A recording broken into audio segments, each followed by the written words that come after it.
Othello. Short Shakespeare story. 400 years ago there lived in Venice an ensign named Iago, who hated his general, Othello, for not making him a lieutenant. Instead of Iago, who was strongly recommended, Othello had chosen Michael Cassio, whose smooth tongue had helped him to win the heart of Desdemona. Iago had a friend called Roderigo, who supplied him with money and felt he could not be happy unless Desdemona was his wife. Othello was a Moor, but of so dark a complexion that his enemies called him a blackamoor. His life had been hard and exciting. He had been vanquished in battle and sold into slavery, and he had been a great traveler and seen men whose shoulders were higher than their heads. Brave as a lion, he had one great fault: jealousy. His love was a terrible selfishness. To love a woman meant with him to possess her as absolutely as he possessed something that did not live and think. The story of Othello is a story of jealousy. One night Iago told Roderigo that Othello had carried off Desdemona without the knowledge of her father, Brabantio. He persuaded Roderigo to arouse Brabantio, and when that senator appeared Iago told him of Desdemona's elopement in the most unpleasant way. Though he was Othello's officer, he termed him a thief and a Barbary horse.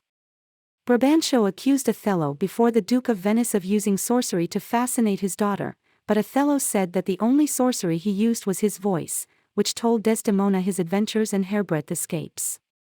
Desdemona was led into the council chamber, and she explained how she could love Othello despite his almost black face by saying, "I saw Othello's visage in his mind." As Othello had married Desdemona, and she was glad to be his wife, there was no more to be said against him, especially as the Duke wished him to go to Cyprus to defend it against the Turks. Othello was quite ready to go, and Desdemona, who pleaded to go with him, was permitted to join him at Cyprus. Othello's feelings on landing in this island were intensely joyful. "Oh, my sweet," he said to Desdemona, who arrived with Iago, his wife, and Roderigo before him, "I hardly know what I say to you. I am in love with my own happiness." News coming presently that the Turkish fleet was out of action, he proclaimed a festival in Cyprus from 5 to 11 at night. Cassio was on duty in the castle where Othello ruled Cyprus, so Iago decided to make the lieutenant drink too much. He had some difficulty, as Cassio knew that wine soon went to his head, but servants brought wine into the room where Cassio was, and Iago sang a drinking song, and so Cassio lifted a glass too often to the health of the general. When Cassio was inclined to be quarrelsome, Iago told Roderigo to say something unpleasant to him. Cassio cudgeled Roderigo, who ran into the presence of Montano, the ex-governor. Montano civilly interceded for Roderigo, but received so rude an answer from Cassio that he said, "Come, come, you're drunk." Cassio then wounded him, and Iago sent Roderigo out to scare the town with a cry of mutiny.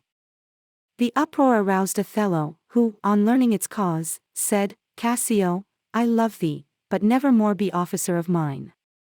On Cassio and Iago being alone together, the disgraced man moaned about his reputation. Iago said reputation and humbug were the same thing. "Oh God," exclaimed Cassio, without heeding him, "that men should put an enemy in their mouths to steal away their brains." Iago advised him to beg Desdemona to ask Othello to pardon him. Cassio was pleased with the advice, and next morning made his request to Desdemona in the garden of the castle. She was kindness itself, and said, "Be merry, Cassio, for I would rather die than forsake your cause." Cassio at that moment saw Othello advancing with Iago, and retired hurriedly. Iago said, "I don't like that." "What did you say?" asked Othello, who felt that he had meant something unpleasant, but Iago pretended he had said nothing. "Was not that Cassio who went from my wife?" asked Othello, and Iago, who knew that it was Cassio and why it was Cassio, said, "I cannot think it was Cassio who stole away in that guilty manner." Desdemona told Othello that it was grief and humility which made Cassio retreat at his approach. She reminded him how Cassio had taken his part when she was still heart-free, and found fault with her Moorish lover. Othello was melted, and said, "I will deny thee nothing," but Desdemona told him that what she asked was as much for his good as dining. Desdemona left the garden, and Iago asked if it was really true that Cassio had known Desdemona before her marriage. Yes, said Othello. Indeed, said Iago, as though something that had mystified him was now very clear. Is he not honest? Demanded Othello, and Iago repeated the adjective inquiringly, as though he were afraid to say no. What do you mean? Insisted Othello. To this Iago would only say the flat opposite of what he said to Cassio. He had told Cassio that reputation was humbug. To Othello he said, who steals my purse steals trash, but he who filches from me my good name ruins me. At this Othello almost leapt into the air, and Iago was so confident of his jealousy that he ventured to warn him against it. Yes, it was no other than Iago who called jealousy, the green-eyed monster which doth mock the meat it feeds on. Iago, having given jealousy one blow, proceeded to feed it with the remark that Desdemona deceived her father when she eloped with Othello. If she deceived him, why not you, was his meaning. Presently Desdemona re-entered to tell Othello that dinner was ready. She saw that he was ill at ease. He explained it by a pain in his forehead. Desdemona then produced a handkerchief, which Othello had given her. A prophetess, 200 years old, had made this handkerchief from the silk of sacred silkworms, dyed it in a liquid prepared from the hearts of maidens, and embroidered it with strawberries. Gentle Desdemona thought of it simply as a cool, soft thing for a throbbing brow. She knew of no spell upon it that would work destruction for her who lost it. Let me tie it round your head, she said to Othello, you will be well in an hour. But Othello pettishly said it was too small, and let it fall. Desdemona and he then went indoors to dinner, and Emilia picked up the handkerchief which Iago had often asked her to steal. She was looking at it when Iago came in. After a few words about it he snatched it from her, and bade her leave him. In the garden he was joined by Othello, who seemed hungry for the worst lies he could offer. He therefore told Othello that he had seen Cassio wipe his mouth with a handkerchief, which, because it was spotted with strawberries, he guessed to be one that Othello had given his wife. The unhappy Moor went mad with fury, and Iago bade the heavens witness that he devoted his hand and heart and brain to Othello's service. I accept your love, said Othello. Within 3 days let me hear that Cassio is dead.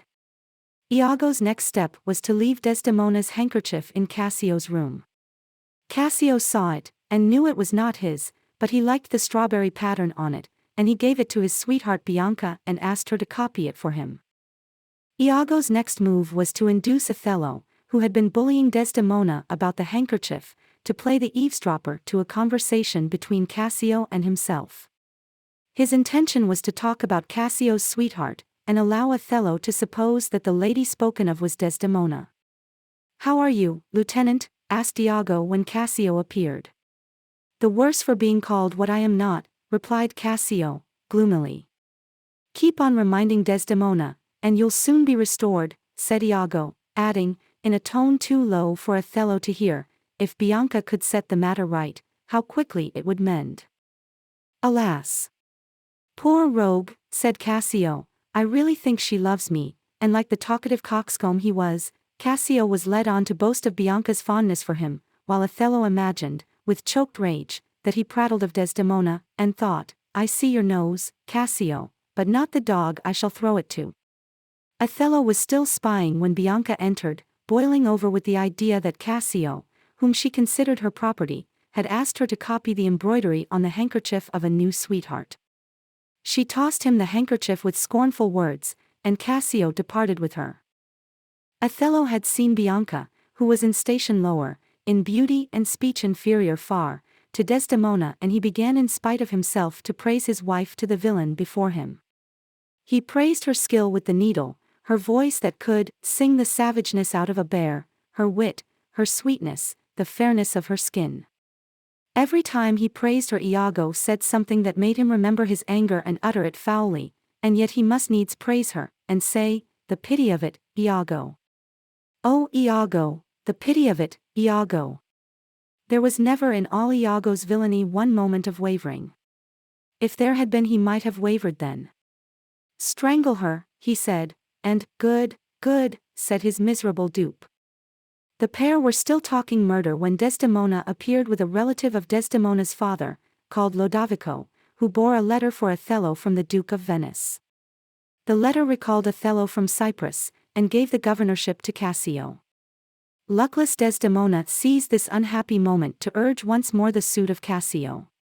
"Fire and brimstone," shouted Othello. "It may be the letter agitates him," explained Lodovico to Desdemona, and he told her what it contained. "I am glad," said Desdemona. It was the first bitter speech that Othello's unkindness had wrung out of her. "I am glad to see you lose your temper," said Othello. "Why, sweet Othello?" she asked, sarcastically, and Othello slapped her face. Now was the time for Desdemona to have saved her life by separation, but she knew not her peril, only that her love was wounded to the core. "I have not deserved this," she said, and the tears rolled slowly down her face. Lodovico was shocked and disgusted. "My lord," he said, "this would not be believed in Venice. Make her amends." But, like a madman talking in his nightmare, Othello poured out his foul thought in ugly speech, and roared, "Out of my sight." "I will not stay to offend you," said his wife, but she lingered even in going, and only when he shouted, "Avaunt," did she leave her husband and his guests. Othello then invited Lodovico to supper, adding, "You are welcome, sir, to Cyprus. Goats and monkeys." Without waiting for a reply, he left the company. Distinguished visitors detest being obliged to look on at family quarrels, and dislike being called either goats or monkeys, and Lodovico asked Iago for an explanation. True to himself, Iago, in a roundabout way, said that Othello was worse than he seemed, and advised them to study his behavior and save him from the discomfort of answering any more questions. He proceeded to tell Roderigo to murder Cassio. Roderigo was out of tune with his friend. He had given Iago quantities of jewels for Desdemona without effect. Desdemona had seen none of them, for Iago was a thief. Iago smoothed him with a lie, and when Cassio was leaving Bianca's house, Roderigo wounded him, and was wounded in return. Cassio shouted, and Lodovico and a friend came running up. Cassio pointed out Roderigo as his assailant, and Iago, hoping to rid himself of an inconvenient friend, called him villain, and stabbed him, but not to death. At the castle, Desdemona was in a sad mood. She told Emilia that she must leave her husband wished it. "Dismiss me," exclaimed Emilia. "It was his bidding," said Desdemona, "we must not displease him now." She sang a song which a girl had sung whose lover had been base to her, a song of a maiden crying by that tree whose boughs droop as though it weeps, and she went to bed and slept. She woke with her husband's wild eyes upon her. "Have you prayed tonight?" he asked, and he told this blameless and sweet woman to ask God's pardon for any sin she might have on her conscience. "I would not kill thy soul," he said. He told her that Cassio had confessed, but she knew Cassio had not to confess that concerned her. She said that Cassio could not say anything that would damage her. Othello said his mouth was stopped. Then Desdemona wept, but with violent words. In spite of all her pleading, Othello pressed upon her throat and mortally hurt her. Then with boding heart came Emilia, and besought entrance at the door, and Othello unlocked it, and a voice came from the bed saying, "A guiltless death I die." "Who did it?" cried Emilia, and the voice said, "Nobody, I myself. Farewell." "'Twas I that killed her," said Othello. He poured out his evidence by that sad bed to the people who came running in, Iago among them, but when he spoke of the handkerchief, Emilia told the truth. And Othello knew. "Are there no stones in heaven but thunderbolts?" he exclaimed, and ran at Iago, who gave Emilia her death blow and fled. But they brought him back, and the death that came to him later on was a relief from torture. They would have taken Othello back to Venice to try him there, but he escaped them on his sword. "A word or two before you go," he said to the Venetians in the chamber. "Speak of me as I was no better, no worse. Say I cast away the pearl of pearls, and wept with these hard eyes, and say that, when in Aleppo years ago I saw a Turk beating a Venetian, I took him by the throat and smote him thus." With his own hand he stabbed himself to the heart, and ere he died his lips touched the face of Desdemona with despairing love. Thanks for watching and listening. Please don't forget to subscribe and like.